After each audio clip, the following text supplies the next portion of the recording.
Welcome to another episode of the Business is Blumin podcast. Really fortunate today to have Randy, notoriously known as the Fearless Marketer, with me today. Randy, how you doing? I am doing fantastic, Daniel. Thank you very much for having me.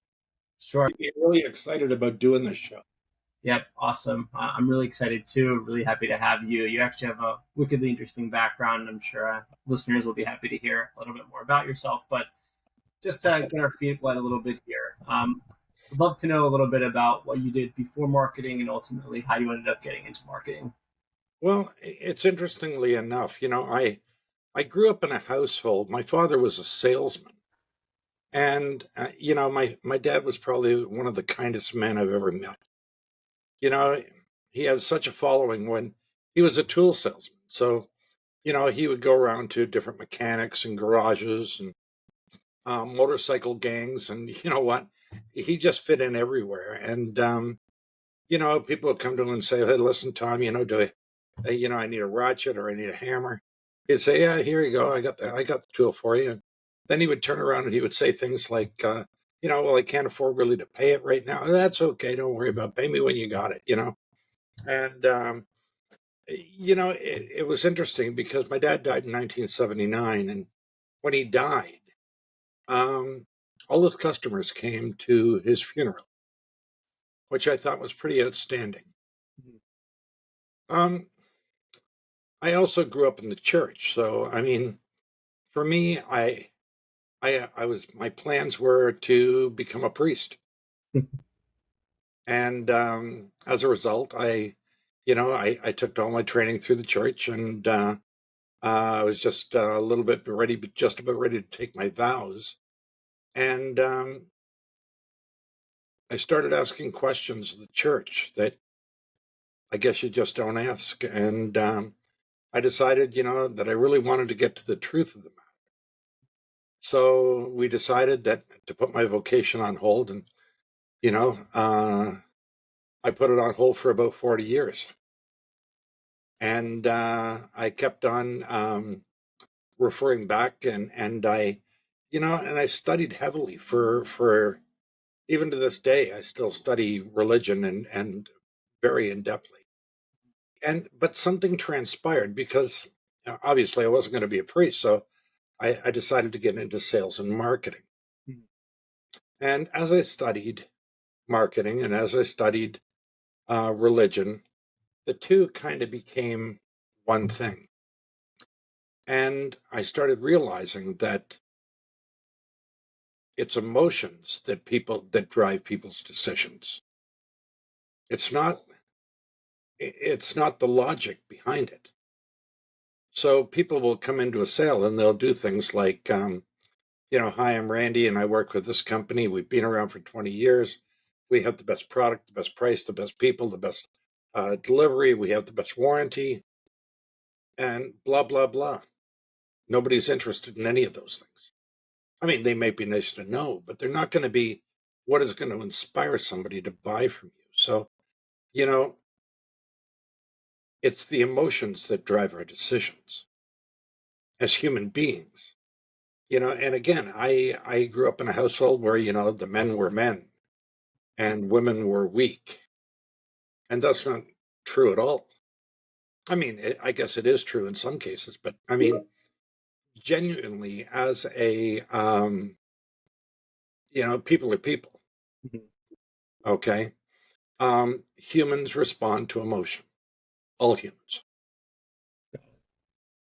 Interesting. Really appreciate the background there. Can you touch upon a little bit about something that you did before marketing and ultimately why you transitioned to kind of the marketing field after doing some. You know what? I don't, as far as what I did before marketing, I mean, when the church wasn't going to be for me, Mhm. I actually went to work for I went to work for a division at Goldman Sachs in Toronto, and I was going to be a stockbroker. Okay, I was going to make $1 million in 24 hours. You know how that works, right? Yeah. And I decided that I was going to give this a real good shot. So, do you mind if I tell a story about this? Go ahead. Go ahead. Stories on. So anyway, um, I go to work for this company. I guess they were paying us like $4 or $5 an hour. I mean, it was just really, really bad. Mhm. And they would put us in this classroom. And in the classroom, there'd be a guy at the front, and his name was Wayne. And Wayne would stand up there and go, "Hi, Mr. Jones. My name is Wayne, and I'm with Goldman Sachs, and this is what we do." He was talking on his hand phone. You know, the hand phone? Nobody's actually there. But, anyways, he would demonstrate this. And then all the way through, he'd go through the entire call, do the objections, do it all. And then all of a sudden at 10 o'clock, the bell would ring. And everybody had to run to their desk. And on the desk was a rotary dial phone. Now, you're probably too young to remember what a rotary dial phone is, but it's a phone, and you would go one, and then it would come back. And then you'd dial again, and it would come back. You had to just keep doing this. If you made a mistake, you had to start all over again. Okay. And they would give you a page out of the white pages, and the white pages was the phone book. Okay. And they would also give you a black magic marker so that you could cross off the names that you were dialing. So we would start this every morning at 10 o'clock, and they'd give you that page. And if you finish that page, they'd give you another one before we all quit at 5 o'clock. So, and you would just dial every single number. Okay. And so I get this lady on the phone. I'm there for maybe a few hours the first day. And the lady says, "Oh no, dear," she says, "I just couldn't afford to make an investment, you know." And we had a guy walking around the floor to make sure everybody was on the phone. We called him a floor manager. And the guy turns around and he comes over to me. He says to me, he says, "Why didn't you close her?" He said, "What's the matter with you, boy?" And I said, "Well, she didn't have any money. She's just an old lady. You should have closed her anyway. Okay? Something's better than nothing." Oh my God, I'm hating this guy. Okay. Like, you know what? I'll tell you something, and I'll get into that more in a minute. But this guy here, this is a guy I grew to hate. So anyway, um, first month goes by, second month goes by, third month goes by, and you know what? This guy's just getting worse and worse and worse every day. I'm trying to think of ways that I could get out of working for this company because it was so bad. But I was making $3 or $4 an hour. I couldn't afford because I had to pay bills, right? And I was broke. So all of a sudden, I start thinking to myself, you know what? I'm not making any sales doing this. Let me try it my way. And I remember my dad. My dad was a very kind man. So I turned around. I got on the phone with this guy, and he starts telling me about his family and his friends, telling me about his wife and his kids and his business and where they vacation. And I'm on the phone with this guy for, I don't know, maybe 40 minutes. And I closed that guy for $150,000, which may not seem like a lot of money today, but back in the 80s, that was huge. So I get off the phone. Our manager comes over. He says, "Hey, finally, you got a sale." I said, "Yeah." He says, "How did you close him? Like, did you pound him? Did you hit him hard?" I said, "No, man. I didn't do any of those things." He says, "Well, what did you do?" I said, "I just sat and I listened to him, and I was kind to him, and I talked to him. And, we made an emotional connection." And he said, "People don't buy that way. People buy out of logic." Did it make sense for him? I said, "Well, it obviously made sense for him because, you know what? He spent the money." And I learned then that this is what this is all about. So the ABCs, always be closing, and the FABs, feature advantage and benefit. They're not going to help you. These are old adages that came out of the 60s and 70s. Okay. That the old guys in sales and marketing were pitching for years. But it's not true today. And I'm here to tell you that, you know what? This is all about emotion. People buy when they're emotionally connected to what they want or what they need. Okay. And they only buy when they're emotionally connected. Got it. No, that's great insight there. And on that note, another thing I wanted to get into, something that you said in the past before is that people don't buy products, they buy emotions. As in there's a million different products out there that all do the same thing, but they buy what they're emotionally attached to. Can you touch upon that a little bit? I'm sure everybody loves a good story. Okay. Everybody loves a good story. Um, at 64 years of age, I got like 1,000 of them. You look great, Randy. Okay. Or And, I've got no shortage of stories, but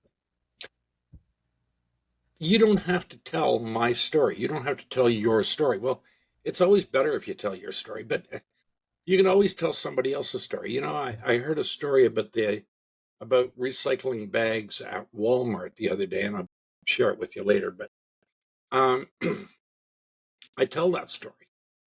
Now, that's not my story. That's a story that somebody else told me that I just tell it when it's applicable. You see, it's being able to know what story you have that's applicable and what story is not. If a guy has, I had a client not so long ago. He called me up and he said, "Listen," he says, I need databasing software. You know where I could get some?" I said, "Well, you know what? There's tons of it on the market. You just got to sort through the one you want." And I said, "But maybe I can help you here. Let me just ask you some questions." So the questions are the important factor because now I want to establish what the problem is.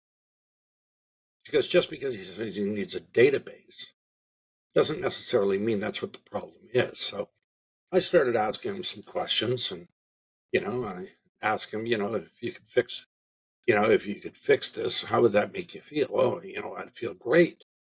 And I said, well, what exactly does great mean? Like, I mean, I'd be over the top. And I ended up by asking him a series of questions about what he wanted. It turns out that he didn't really want databasing at all. What he really needed was a CRM system. So I turned around and I referred him to the CRM system that I used, and he turned around and bought that. He's 100% happy with his decision.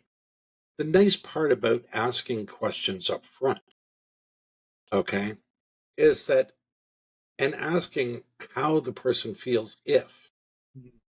You see, not only are you getting to the root of the problem, but you're also determining what the sense of feeling is or the sense of emotion is. So whenever I ask a question, I'd say, well, you know what, Daniel, how does, is this your problem? Yes, it is. And how does that make you feel? Well, I feel terrible. And, well, what does terrible mean? Like, I mean, if you had to put it in another word, what would it be? And I determine those emotions because when I go to close the sale, I want to be able to refer to that. So, in this particular instance, he said, yeah, he said, well, I'm thinking maybe you're right. Maybe a CRM system is what I'm looking for. I said, great. Well, you did tell me that, if you could do this, that would make you feel great, right? Yeah. Matter of fact, you gave me an emotion of um, over the top. And he said, yeah. And I said, well, and you told me that if you could do this, if it could do this for you, that would also make you feel fantastic, right? He said, yeah. So you're telling me all of this, but then you're saying you got to think about it. What do you got to think about? You're not happy now. You want to be happy. Let's make the deal work. And you see, when people do that, and everybody's in such a rush to close a sale. Don't be so in such a rush. Talk to your customer. Find out what he really, really, really, really wants or really needs. Get to the root of the problem. Everybody, it's like doctors. Doctors always want to. Um, uh, they don't want to get to the root of the problem. They just want to give you a pharmaceutical that will, keep you coming back. That's not the way to do it. You want to get to the root of the problem. You want to solve this guy's problem. And you know what? You'll be remembered as a guy who solves problems. You know, my clients tend to stick with me for long periods of time. And I keep telling myself it's because of my dazzling personality, but I don't think it is. Um, but I think what it is the fact that I've become a go-to guy for people. Mhm. You know, I had a guy a couple of weeks ago. I hadn't talked to him since 1986 or 87. And he said to me, I found your phone number on LinkedIn. He says, Randy, do you know a guy who can do this? Just so happened I did. So I sent him over to him. You end up becoming a go-to guy because you're a problem solver. So people will call you and they'll say, well, listen, you know what? Can you refer somebody who can do this, or can you do that, or whatever the case is? Um, it makes you, and it's good. It makes you feel good when you can do that. You know what I'm saying? Yeah, no, for sure. So, do you think it would be a fair assessment to say that a lot of times people will think about their issues logically, but in your case scenario or your approach would be to really start asking questions and find out, this might be some logical issue, but there could be some emotional background to it. And once you're able to know what that emotional background is, that's when you're really able to understand what your customer's looking for. Oh, listen, you know what? I've had people, and you know, most people, and I'm not talking about people my age. I'm talking about people that are 40 years and up. They would have grown up in a household where men are men and women are weak, or I hate using that word, but it, that was the mentality in the prior to the 1980s. Okay, your grandfather and your grandmother probably are very much like that. Mhm. Okay, most people were taught by the people that came before them. So your grandfather would have taught your father, and your father taught you. But then the environment and the human experience has evolved. So now you become to the point where you know more than your father, or you know more than your grandfather. Okay, because the human experience has evolved. Now, that being said, you know, most people don't know the forest from the trees. And that's no disrespect to anyone. But the problem is that they take the path of least resistance. Well, if I have a customer who thinks that he has a logical problem, then I'm going to turn on my logic, and because it's more important that he gets agreement with me and he will give me the sale. Yeah, that's the wrong way of doing it. Okay, I've had thousands of customers over the years, and they'll turn around and say to me, "Why do you keep asking me how I feel? Like, what does that matter? How I feel?" And then I have to go in to explain to them, you know what, you buy because of how you feel. Oh no, I don't. Oh no, I don't. I buy logically. Okay, I only make logical decisions. Yeah, unfortunately, human beings are not capable of making logical decisions. They make emotional decisions, and then the logic comes after. Yep. When people say that, there's almost the line you always hear in this one show: "Go out and try to determine that was a lie." So, Of course, awesome. of course, and we know this because of how we interact with other people. Got it. Awesome. No, really great insight there, and really great and better approach to marketing. Uh, Interesting to hear that it's been so successful for you, and hopefully people adopt that as they move forward. Another thing to get into, as we see your beautiful logo there on the top left of your image right there, the Fearless Marketer. Can you give us a little bit about how you got the nickname Randy, the Fearless Marketer Crane? You know what? It was 1992, 1992, and I had this customer, and his name was Weiss. He was a German fellow. And this is in 92. I just started my business. And you know what, Daniel? I was broke. And I mean broke. I mean, it was so bad. And uh, I answered an ad in the paper for this guy, Weiss. And so I go down to Toronto and I meet with him. And he sits down and he says, look, he says, he says, you're just a young guy. And I said, yeah. He says, well, he says, you know what? He says, you probably don't know nothing. You just do as I tell you to do. And he says, we'll be fine. I said, okay. So I figure, all right, let's go to her. So and you know what? He was paying me. Okay. So that was a good thing in those days. So he turns around. It was him and his wife. And I don't want to get into the name of the business or anything because it's all gone now anyway. But Weiss turns around and he would do these marketing campaigns, these horrible, horrible, horrible marketing campaigns. Okay. Um, he would use, and back then we were using newspaper. So he put an ad in the newspaper and he would send the copy over to the editing desk. And they would send it back to him and saying, we can't put this in our newspaper. We can't use that kind of language. Okay. And, oh, yeah. This guy here was just absolutely. And he would edit it and then he would turn around and send it back to them. And they would run the ad and the whole ad would be crickets. He'd get nothing. So we did this for like 3 years. Okay.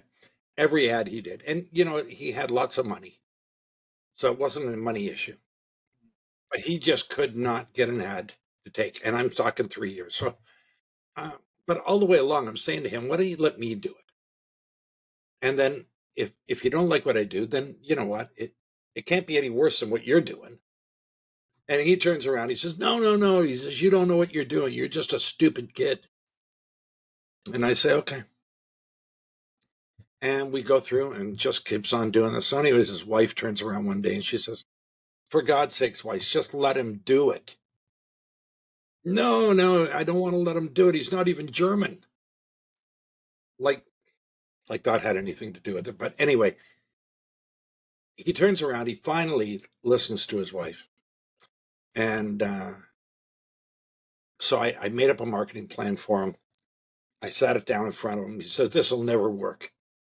He says, you know what, this is just stupid. People aren't going to respond to this emotional stuff. Ooh, I want to cry. He would do stuff like that, you know? And he said to me, I don't want to do it. And I said, well, look, I said, you know what? It's either this or go back to what you were doing before. He says, I'll make a deal with you. I'll let you do it. But if it fails, you pay. I said, okay, I'll pay. Well, we ran that ad and we ran that campaign for 90 days. We turned up the juice in the second month and we did over 300 grand in 90 days. Now, back in the 90s, that was considered a lot of money. So he came back to me and his wife actually went to him and said, you better talk to Randy. So he comes back to me. He says, look, he says, I'm really sorry. He says, I didn't realize you actually do know what you're talking about. And I said, well, that's great. Thank you very much. He says, I'm going to call you the fearless marketer. And I worked with Weiss up until 2002. And all that time between 95 to 2002, he would never call me Randy. He would just say, hey, fearless, hey, fearless. And that's how it was. And Weiss passed away in 2002. And yeah, that's the end of the story. So that's how I got the name Fearless Marketer. It's an incredible story. And it's a legendary nickname that we just Thank walk you. wherever you go in your life. People just call you fearless. I think that's an awesome name and an awesome story. Really appreciate you Thank sharing you. it. To get into a little more of the marketing stuff, just to touch the tip of the iceberg. Obviously, you've been in the industry for quite some time. Your numbers and your success speak for itself. I would love to know from your perspective for businesses out there that are struggling to build their brand and reputation, what advice you would have for them to kind of really build their brand awareness and differentiate themselves from competing brands. So there's a couple of rudiments that you really need to take a hard look at. Mm-hmm. Okay. People buy from who they know, like, and trust. Okay. If they don't know you, they're not going to buy from you. Hmm. If they don't like you, I can pretty much assure you they're not going to buy from you. So it comes down to the trust factor. Now, don't get me wrong. Some people that don't know you will probably buy. Some. Some people who don't really like you or don't really know you well enough to say that they like you will buy. Some people will. But the people that trust you, they buy everything from you. And so building up um, your brand, your product, your style, whatever you want to call it. I mean, you know what? You can call it all kinds of things. Okay. I mean, branding is like a buzzword today. Okay. It's like entrepreneur. Okay. Everybody thinks that entrepreneur means I'm in business. I'm an entrepreneur. That's not even what it means. What it means is an entrepreneur is a person who takes one person's problem and makes it their own. He's a problem solver, not a businessman. So these are buzzwords that are used, and it's irresponsible marketing that produces this stuff. Now, please understand something. I'm all about responsible marketing. So when I do marketing, I'm critical of the products I take on. So there are certain things, certain lines that I just won't cross. Um, but there are marketers out there who don't have lines that they don't mind crossing. Okay, and we've learned this in the food industry. We've learned it in the pharmaceutical industry. We've learned it in the political arena. Okay, and it's no different in Canada than it is in the U.S. Okay, eat this particular cereal, and you know what? You'll be strong like bull. You know, it's not true. Okay, you know, our burgers are made from 100% ground beef. It just means that the burger that the 100%, but the little bit of burger they do put in is probably 100%. So what I'm saying is it's irresponsible marketing. But the problem with irresponsible marketing is that it requires constant maintenance. Constant maintenance. Uh, and it's a lot more expensive in the long run because you've got to constantly run those ads. You've got to constantly have that information out in front of people. Where if you build value, and I'm sorry if I feel like I'm coming around to this a long way, All good. but if you build value for your customer, you know, and I take my hat off to him as Russell Brunson. Okay, I'm not a big fan of click funnels. Okay, I don't particularly like the product, but I really like what he teaches.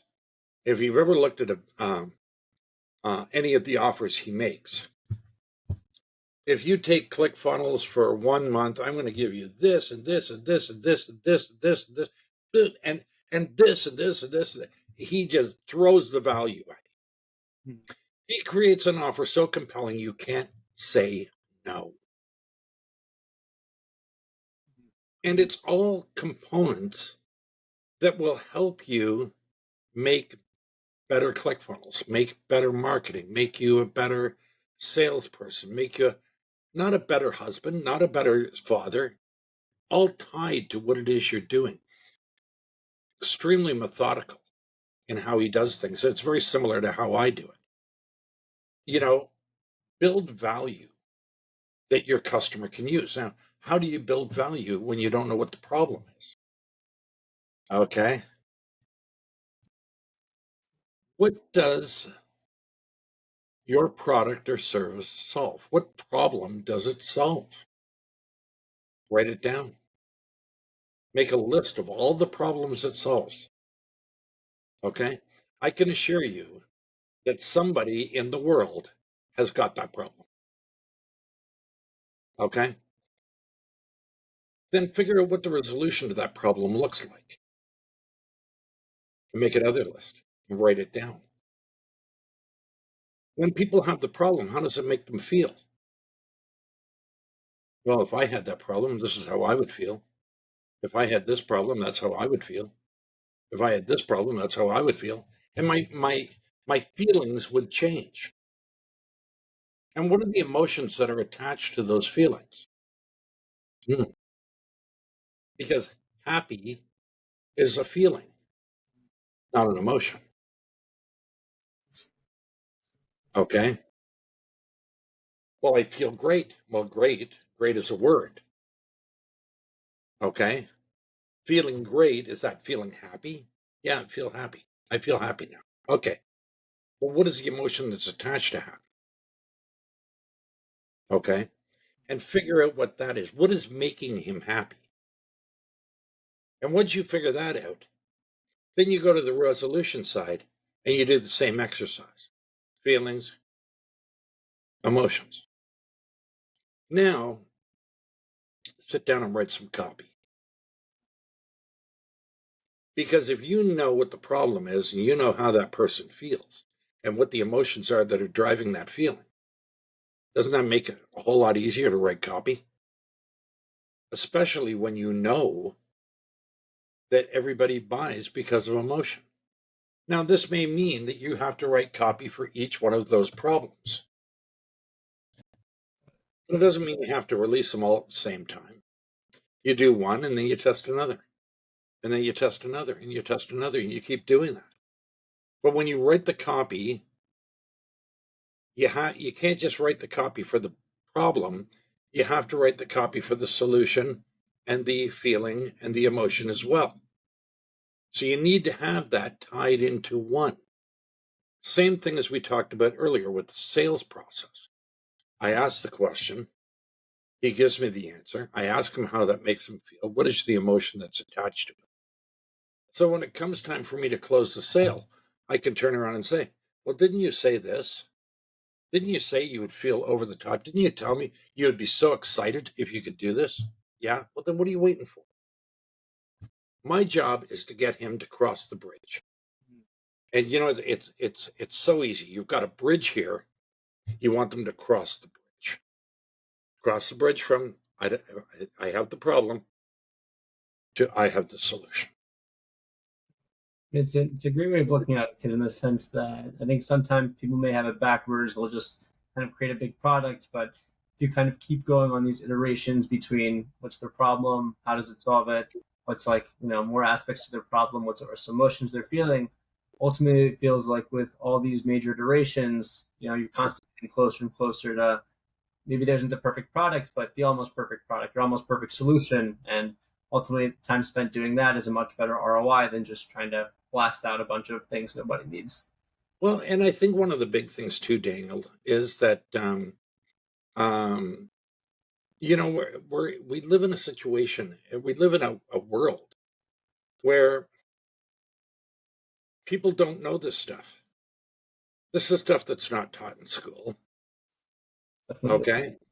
I always make a joke, I'll say, well, when you go to school, they'll teach you how to save money. They'll teach you how to spend money. And if you go along far enough, they'll probably teach you how to invest money, but they won't teach you is how to make money. Okay. Now, um, the I think the big purpose here, be friendly, be the nice guy. I see this with people all the time. They'll say, well, you know what? I'm in business. I need to be professional. Okay. Um, the day they got rid of the suit and tie, you know what? I could have had a party that day. Okay. I used to have I used to have a closet full of suits, and you know what? A whole room full of ties. And you know what? Today, I got one suit just in case I got to go to a funeral, and I have one tie. That's it. Okay. Um, people respond to how you respond. So if you enter into a meeting with people that are wearing suit and ties and you don't, well, you stand out like a sore thumb. Okay. Um, but think about it. We want to get along with everybody. So, and I tell this story, everybody's had this happen to me. They go into a party and they see a guy standing over in the corner. He's just miserable. You want to hang out with that guy? No. You want to get as far away from that guy as possible. Then on the other side of the room, you got this guy standing there and he's got this room full of people around him. And you're thinking to yourself, who's this guy? The magnetic attraction is more than you can stand. So you got to go see it. Yeah. Okay. Now, it'll be determined in the first 10 seconds of the intermingling whether you fit in or you don't. It'll be immediate. And you're going to know it. You're going to know it. And the guy who's talking, he's not going to say a word, but you're going to know it. Why? Because we're emotional creatures. We tap into those emotions immediately. Oh my God, this guy is fantastic. Okay. It's like, you ever fallen in love, Daniel? Yeah. A few times too. Buddy, I'll tell you, Hey, for now, but nothing like it, is there? yeah. You know what? You can't think anything else. Okay. Human beings are emotional creatures and Got they it. respond to emotion. There is no logic. Yeah. Logic comes later. Motion first. Got it. No, it's a great way of looking at it. I appreciate you sharing those stories, and I think it's maybe a great metaphor. Sometimes, that guy, instead of him having to sell himself, people just know. So hopefully, that's how a lot of these folks will be able to undertake their marketing efforts, and it's a great way of looking at it. But appreciate the insight around that. To get into the few of the last things I wanted to get into, so far been fortunate enough to have this great marketing career, been able to help out a ton of businesses, drive millions, billions. Sorry if I'm not miscalculating that in leads and sales. But would love to know to date what your proudest accomplishment has been. My best accomplishment, um, my wife and my kids. You know what? I'll tell you something. Um, they've seen me through a lot of dark days. And you know what? Nobody's life is perfect, and least of all mine. Okay. Um, but they always gave me the energy to um, get up and fight another day. And, I look at it and, you know, people try to make it about the things that it's not about. People try to make their lives out of things that it's just not about. So a salesperson wants to make it about the product they sell or the service they provide, and it's not about any of those things. Okay. Um, I said earlier, people always want to close the sale too early, and for me, I like to get to know people. You know what? I have an extensive background in theology. I have an extensive background in sales and marketing. But you know what I've really made a career out of is making friends. I make friends everywhere. Awesome to hear. Really appreciate you sharing that, and I'm sure, no pun intended, but I think people will be really emotionally attached or connected to that because obviously work life is one thing, but to hear that your proudest accomplishments, your family, I think is a really wholesome and incredible thing. And to get into Again, the last thing I wanted to ask, maybe that the topic's going to come up again, but would love to know right now in your life what brings you the most happiness in your career, or your life.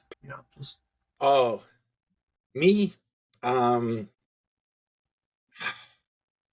it's really hard to say, Daniel. You know what?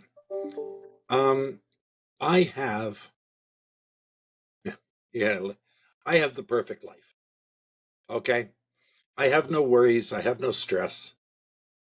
I don't care about money. I don't care about fame and fortune. None of that really is important to me. I'm not selling a book on your podcast. I'm not a marketer who's selling my coaching philosophies. Okay. I'm just a guy who's given out some information to people that I hope they can use. So for me, the greatest joy in my life is doing this. I love this. Hanging out with you, man. You're a great kid.